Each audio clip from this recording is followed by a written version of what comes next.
Lesson number one, I can only imagine, was pretty easy. Let's open up Illustrator and get started on lesson number two, the interface.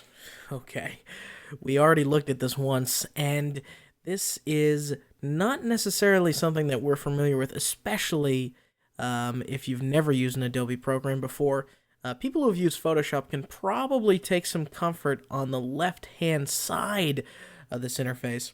Now, when you see what I'm about to show you, you will probably say, oh my god, I'm never going to learn this program.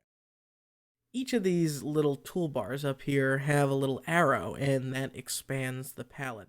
So in this case on the left, it just makes it a 2-column instead of a 1-column. And that's kind of nice. If you have a big screen like me, then you probably want it tall. And then over here on the right, when I expand these, you are seeing a lot of new things. Now, understanding all of these palettes, we're going to get to them in week 2 and week 3. We're really going to own all of these palettes, especially in week 3. But just know that Illustrator has a bunch of tools. All they are stored in palettes. And you want to, once you've used Illustrator a lot, maybe move away from its default interface. Now, up in the top right of Illustrator, you can see the Essentials button. The Essentials button is what layout we're currently in.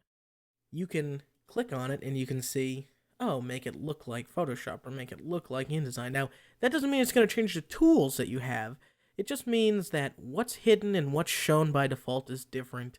And what you see, you can see here I have two different layouts for myself. The Ryan Q1 is the one I always use, and people go, whoa, that's a lot of different palettes up at the same time. Well, that's kind of what I like to see. I like to have everything in my control, and being a control freak when you use Illustrator.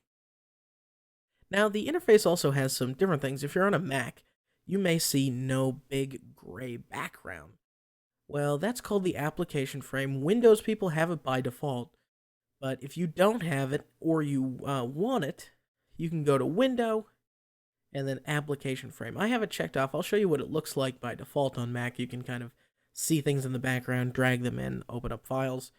To me, I like to really focus when I'm in Illustrator, so I turn on my application frame. But Illustrator's interface is really controlled by this Windows menu. So if you look in the Window menu, you can see we can arrange things, we can adjust the workspace, there's extensions you can install, there's so much stuff, and there's also all of these different palettes. Now you can see all the ones that are checked off are ones that I can see currently. It's not necessarily ones that I just have access to, right? So if we look at info right here, that's not checked off. But I'm going to zoom my screen over, and you can see next to my navigator, info is visible. So this is not necessarily a foolproof way of saying, what do I have access to?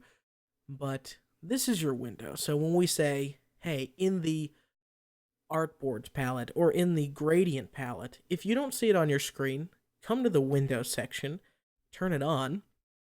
For instance, I want to see my graphic styles. When I click on that, you can see graphic styles pops up over here. Now, all of these are blank because we don't really have a document, but the next lesson will be opening a document. So Illustrator's interface, again, is movable, it's customizable. You can select these things, drag them around, and really make it your own. You can even pull them apart and make them floating. That tends to drive me crazy, and I don't like it. But hidden, showable.